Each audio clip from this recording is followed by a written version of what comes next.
حضرت انس بن نضر رضی اللہ تعالیٰ عنہ کی شہادت کا قصہ۔ حضرت انس رضی اللہ تعالیٰ عنہ بن نضر ایک صحابی تھے جو بدر کی لڑائی میں شریک نہیں ہو سکے تھے۔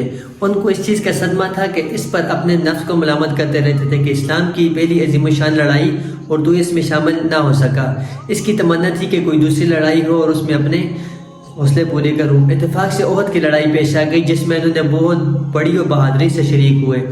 احد کی لڑائی میں اول تو مسلمانوں کو فتح ہوئی، لیکن آخر میں ایک لڑکی کی وجہ سے مسلمانوں کو شکست ہوئی، غلطی کی وجہ سے۔ وہ شکست یہ تھی کہ نبی کریم صلی اللہ علیہ وسلم نے کچھ آدمیوں کو ایک خاص جگہ پر مقرر فرمایا تھا کہ تم لوگ جب تک میں نہ کہوں اس جگہ سے نہ ہٹنا، کہ وہاں سے دشمن کے حملے کا اندیشہ تھا۔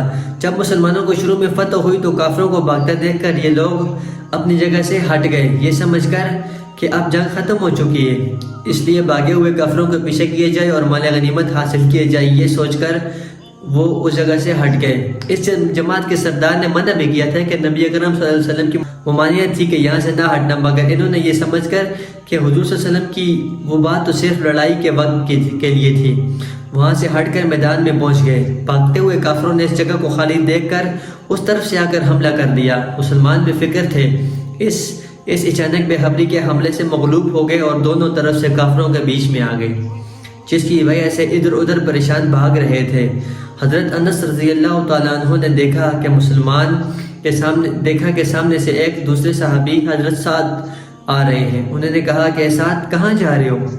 خدا کی قسم جنت کی خوشبو احد کے پہاڑ سے آ رہی ہے۔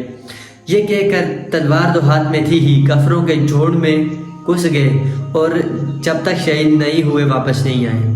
شہادت کے بعد ان کے بدن کو دیکھا گیا تو چھلنی ہو گیا تھا، 80 سے زیادہ زخم تو تیر اور تلوار کے صرف تھے۔ اس کی بہن نے انگلیوں کے پوروں سے ان کو پہچانا۔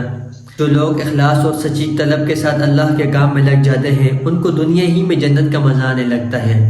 یہ ہے حضرت رضی اللہ تعالیٰ عنہ زندگی ہی میں جنت کی خوشبو سونگھ رہے تھے۔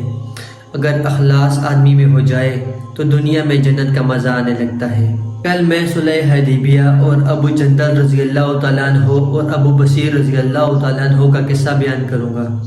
اس قصے کو سننے کے لیے میرے اس چینل کو سبسکرائب کریں۔ ملتے ہیں نیکسٹ ویڈیو میں، تب تک کے لیے اللہ حافظ۔